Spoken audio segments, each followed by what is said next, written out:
Hello YouTube and welcome to Full Dottle, a channel dedicated to tamping topics such as pipes, tobacco, lore, and more.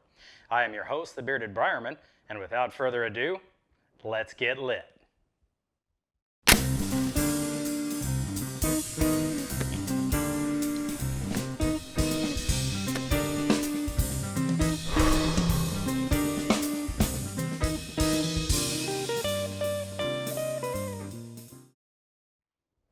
Welcome back everyone, and on this episode of Full Dottle, I'm going to be giving a first review of Cornell and Diehl's 5 o'clock Shadow. Let's read what Tobacco Reviews says about this blend really quick. They say, red Virginias and Perique pressed into a cake with a pinch of dark-fired Kentucky for an extra bit of depth. C&D's 5 o'clock Shadow is blended to provide that simple sort of treat we could all use when the workday is finally over.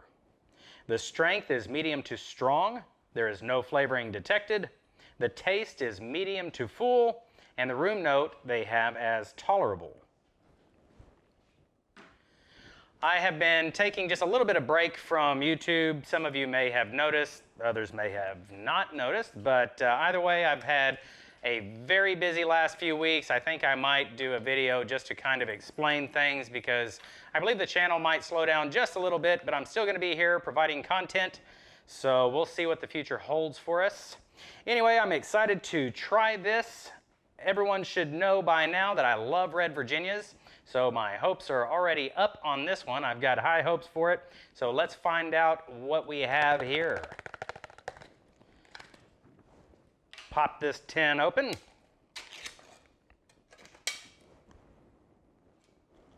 The tin note is pretty bready.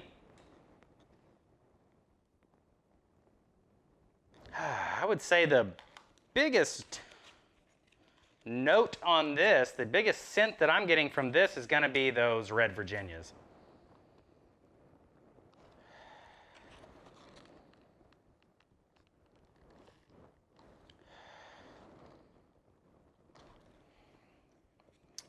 The red Virginias come through with breadiness. You can smell that sweet bread type scent.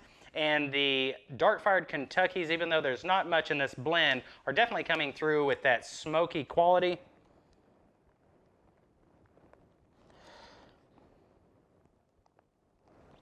And the red Virginias and the Perique are working together. You can catch a little bit of a prune type scent coming from this. It is a crumble cake. You can see here a rich color on this. Let me go ahead and load up my meerschaum. As with all of my first reviews, I am smoking it out of a AKB Tekken meerschaum. This is a tomato shape lattice finish. Let me load it up. I'll get right back with you for our first light. All right, everyone, let's get lit.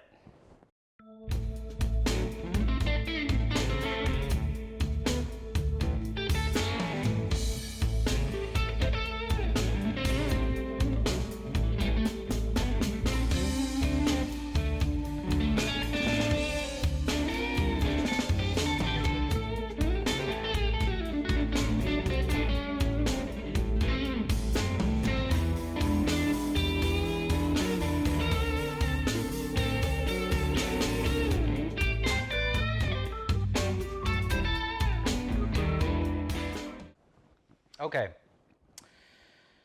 Right off the bat, the dark-fired Kentuckys are coming through with this, it's almost a tannic bitterness. It's kind of hard to describe.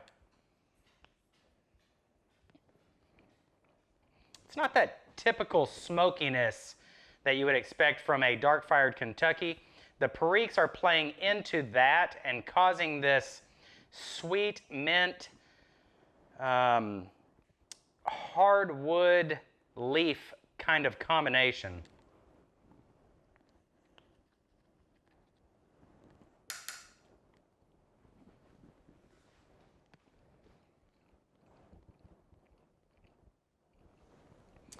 Like a very dry oak leaf.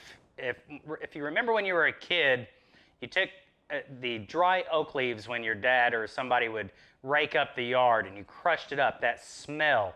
That's what this is tasting like to me. It's got a bit of a tannic bitterness to it.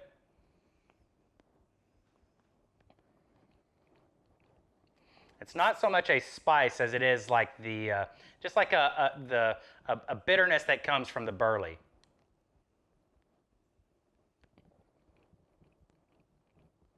It's got a hardwood and earth type flavor.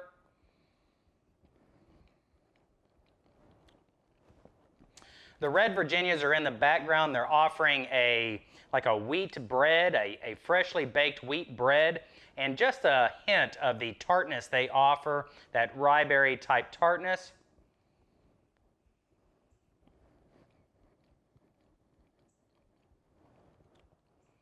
And the Perique just offers a spiciness that just barely floats on the surface. It's not too spicy.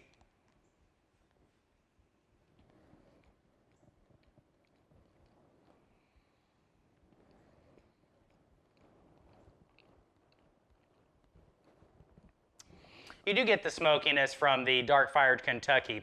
It's just a little bit different than I would have expected from it. It's not as pronounced as I would have expected.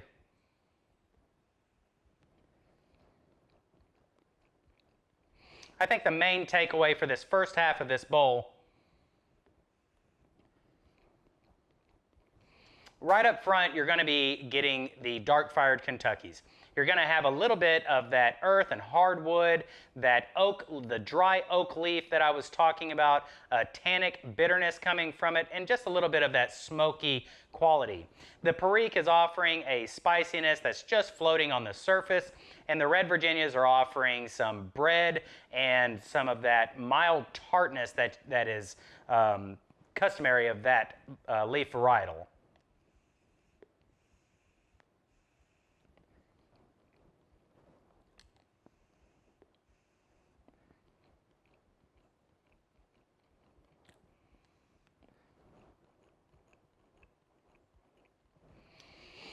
The dark-fired Kentuckys actually cause the Red Virginias to express just a little bit more fruitiness than they normally would. Instead of being that tart ryeberry or malted oats, malted grains, you're getting a little bit more fruitiness from it, like a red stone fruit.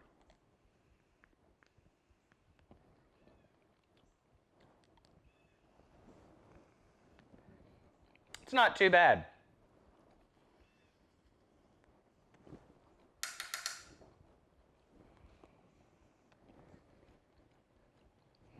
Let me smoke this down to the halfway point of the bowl, and I'll be back with you to give you my final thoughts. Stick around, everyone. All right, everybody, I smoked this down to the halfway point. I let it rest for 10 minutes. The pipe has cooled. Let's relight, and I'll give you my final thoughts.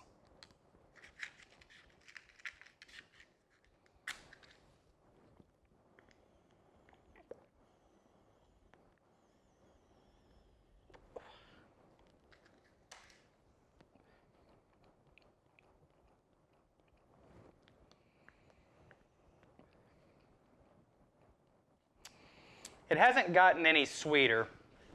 Instead of getting sweeter, it has actually become a little more savory. It's got a little bit of that umami. And if you're unfamiliar with the flavor, the umami type flavors, it's almost like a meat. It's a savory, but it is derivative of the, I think it's glutamate, if I'm not mistaken. Glutamine? Glutamine. Either way, it is a protein, and it's found in meats, and a lot of meats have that umami flavor. It's a little different than savory. It's about like a steak.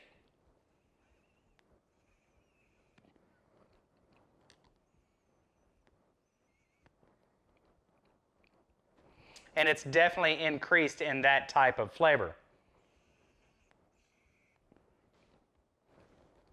This is producing such rich, thick, velvety smokes, just beautiful smoke.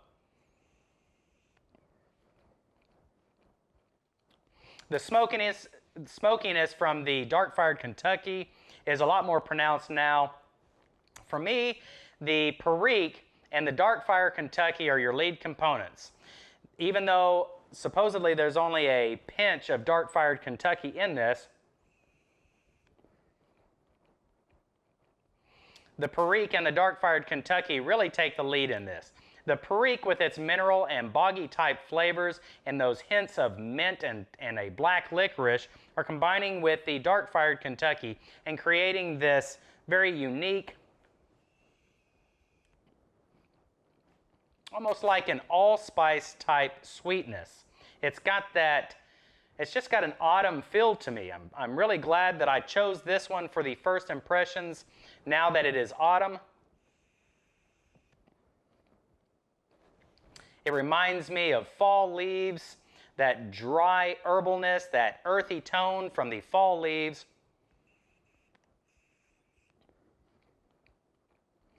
It's providing just enough of that burly bitterness from the Dark Fired Kentuckys that it's giving you a thicker mouthfeel. And the Red Virginias are coming through a little more fruity than they normally would because of the robustness from that Dark Fired Kentucky. The savory, umami, the hardwoods that are coming through from the Dark Fired Kentuckys are allowing those Red Virginias to express a little bit different depth. They're offering a more fruity type layer. All in all, this is not a bad blend. I wouldn't say it's an all-day smoke for me. It's got a little bit too much of that tannic bitterness to it, but it's not. It's something that I still find very enjoyable. I like this blend.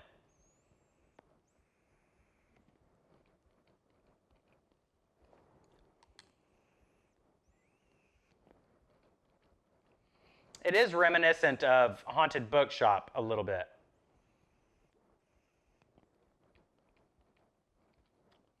A good blend. So far I'm enjoying it. We'll see what happens in a week. I'll grade it and we'll get a more in-depth view on each individual topic on it, the different types of profiles that we will grade it on.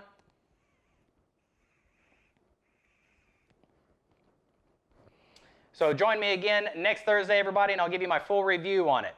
That's going to do it for this episode of Full Dottle. I hope you enjoyed it. If you did, please don't forget to give me a thumbs up. And until the next time we see each other, I bid you farewell and happy piping. Bye, everyone.